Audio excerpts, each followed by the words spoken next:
Hello dear student, स्वागत है आप सभी का एक बार फिर से अपने चैनल लखनऊ गुरुकुल पर। आज हम बात करेंगे Lucknow university BA first semester economics paper first के बारे में, जो कि आपका है माइक्रो इकोनॉमिक्स, जिसको आप लोग हिंदी में बोलते हैं व्यष्टि अर्थशास्त्र। पेपर फर्स्ट है यहाँ पर, माइक्रो इकोनॉमिक्स फर्स्ट। ठीक है। टाइम आपका जो है वो 3 घंटे का रहेगा और 75 नंबर का ये पेपर है। ठीक है, जिसमें से आपको टोटल नंबर ऑफ क्वेश्चंस 10 होंगे और करने सिर्फ इसमें से आपको 5 हैं। ठीक है। तो 10 क्वेश्चंस में से सिर्फ आपको 5 नंबर यहाँ पर, सॉरी, 5 क्वेश्चंस आपको करने हैं 10 क्वेश्चंस में से। और ध्यान रखिएगा कि जो भी क्वेश्चन होगा उसका मार्क्स उसके आगे मेंशन किया गया होगा। ठीक है, कि वो प्रश्न कितने नंबर का है। ठीक है, तो चलिए देखते हैं। यहाँ पर पहला क्वेश्चन आपका दिया हुआ है, जो कि दो भाग में आपका डिवाइड किया गया है। यानी कि अगर प्रश्न एक की बात करें तो टोटल नंबर ऑफ ये क्वेश्चन है आपका 50 नंबर का, लेकिन इसको अगर हम ध्यान से देखें तो 7.5 नंबरों में यहाँ पर दो जगह डिवाइड किया गया है। यानी कि आपको दोनों पार्ट्स के आंसर देने हैं। ठीक है।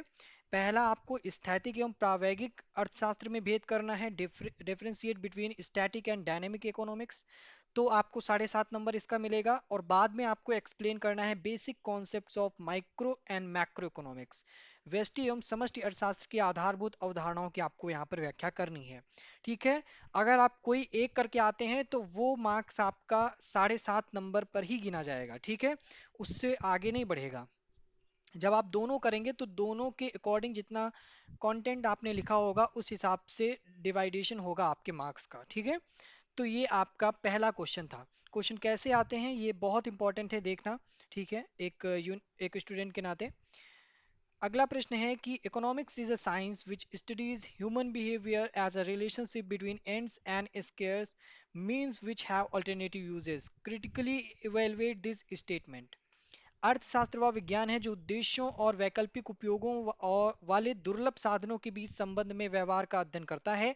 इस कथन का आपको आलोचनात्मक परीक्षण करना है। ठीक है। इसका जो नंबर होगा वो बहुत ही 15 नंबर का क्वेश्चन है, तो 15 नंबर में ही गिना जाएगा। ठीक है। अगर आप लोग इसका क्रिटिकली इवैल्यूएशन करते हैं, ठीक है, अगर आप क्रिटिकली इवैल्यूएशन करेंगे तो ही आपको 15 नंबर मिलेंगे। ठीक है, अगर आप सिंपली कर देते हैं तो आपको यहाँ पर नहीं मिलेगा। ठीक है। अगला है, अब क्रिटिकली यहाँ पर ध्यान रखिएगा बच्चों, यहाँ पर कह रहा है कि आपको परीक्षण तो करना है लेकिन आलोचनात्मक, यानी कि क्रिटिकली करना है इस क्वेश्चन में। ठीक है, आपको आलोचनात्मक परीक्षण करना है, आलोचना देते हुए इसका परीक्षण करना है, तो ही आपको 15 नंबर मिलेगा। ठीक है, सिर्फ इसकी व्याख्या नहीं कर देनी, इसका आलोचनात्मक परीक्षण करना है।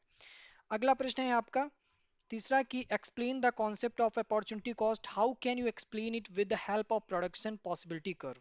अवसर लागत की अवधारणा को समझाना है इसमें, और उत्पादन संभावना वक्र की सहायता से आप इसे कैसे स्पष्ट कर सकते हैं।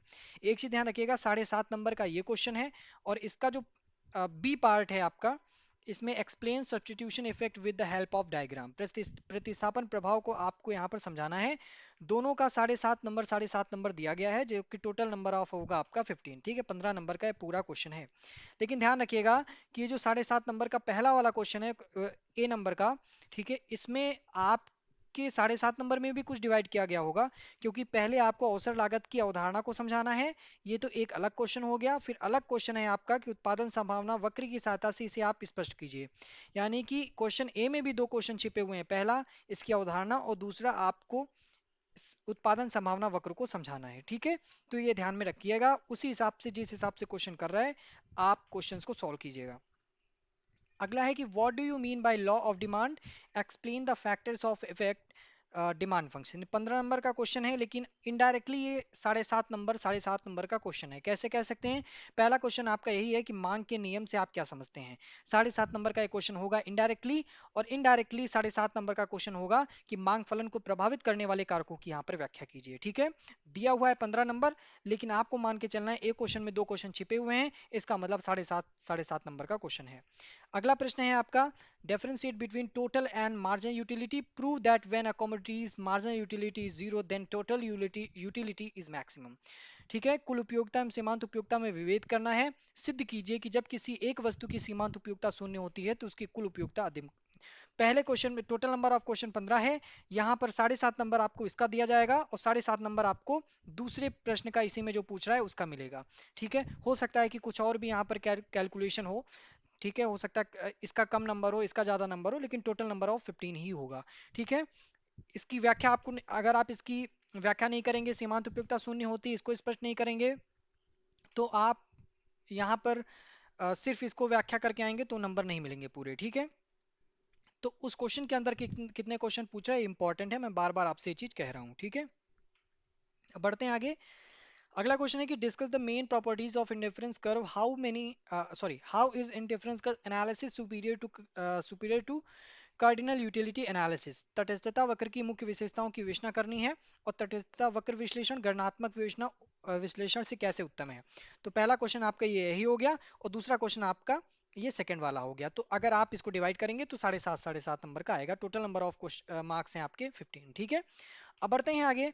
अगला क्वेश्चन है कि price effect is the combination of income effect and substitution effect, explain it with the help of indifference curve. ठीक है, पहली चीज ध्यान रखिएगा, ये भी 15 नंबर का क्वेश्चन है, लेकिन अगर आप इसको स्पष्ट करते हैं तो आपको 7.5 नंबर मिलेगा। अगर तटस्थता वक्र की सहायता से अगर स्पष्ट नहीं करेंगे तो पूरे नंबर नहीं मिलेंगे, यानी आपको विदाउट ग्राफ आपको यहाँ पर पूरे नंबर नहीं मिलने वाले हैं। ठीक है, तो ग्राफ आपको बनाना कंपलसरी। अगला है what is production function, discuss the law of variable proportion with a suitable. यहाँ पर भी दो क्वेश्चन यहाँ पर दिए हुए हैं। पहला तो आपको मेंशन करना है कि उत्पादन फलन क्या है पूरा डिटेल में, फिर परिवर्तनशील अनुपातों के नियम की सचित्र व्याख्या करनी है। ठीक है, सिर्फ व्याख्या नहीं करनी है वो भी सचित्र व्याख्या करनी है।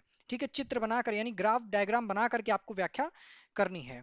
अगला क्वेश्चन है कि what is isocons curve and explain the law of returns to scale with the help of isocons curve। समुत्पादक वक्र क्या है, ये पहला क्वेश्चन हो गया, और पैमाने के प्रतिफल के नियम को समुत्पादक वक्र की सहायता से समझाइए, ये इसी का दूसरा हो गया। टोटल नंबर अगर दोनों को मिलाकर देखे 15, इनडायरेक्टली जो कि लिखा नहीं हुआ है 7.5 नंबर का क्वेश्चन है। ठीक है, अब बढ़ते हैं आगे कि what is the difference between price elasticity of demand and cross elasticity of demand, explain any two methods of measuring the price elasticity of demand।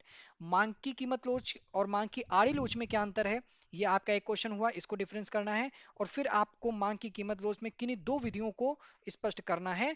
ध्यान रखिएगा, जो क्वेश्चन कर रहा है उसी का आंसर, अगर किन्हीं दो विधियों को कहा है तो किन्हीं दो, कोई दो, एनी टू मैथड्स ही आपको अप्लाई करने हैं। ठीक है, वहां पर आपको तीसरा मेथड नहीं लगा, अगर तीसरा लगा दिया तो समझो आपने गलती कर दी और उसका नंबर कटेगा। ठीक है, तो जितनी डिमांड करे क्वेश्चन उतना ही आपको लिख कर आना है। ठीक है, अब आपको डिवाइड करना है इनडायरेक्टली इमेजिन करके कि कैसे किस क्वेश्चन में कितना नंबर आ सकता है। ठीक है, तो टोटल नंबर ऑफ क्वेश्चन यहाँ पर अगर देखा, sorry, total number of question का मार्क्स अगर देखा जाए तो वो है 15। ठीक है, उसमें से आपको डिवाइड करना है कि कितना क्या कैसे जाएगा। तो फिलहाल आई होप वीडियो अच्छी लगी है, अगर अच्छी लगी है तो लाइक कर दीजिएगा, नहीं अच्छी लगी है कोई बात नहीं, आप लोग अनलाइक कर सकते हैं, लेकिन वीडियो को शेयर जरूर कीजिएगा अपने फ्रेंड सर्कल में। साथ ही साथ कमेंट करके बताइएगा कि और किस पेपर की डिमांड आप कर रहे हैं, हम उस पर वीडियो जल्दी लाएंगे। हमारे साथ जुड़ने के लिए आप सभी का बहुत बहुत धन्यवाद।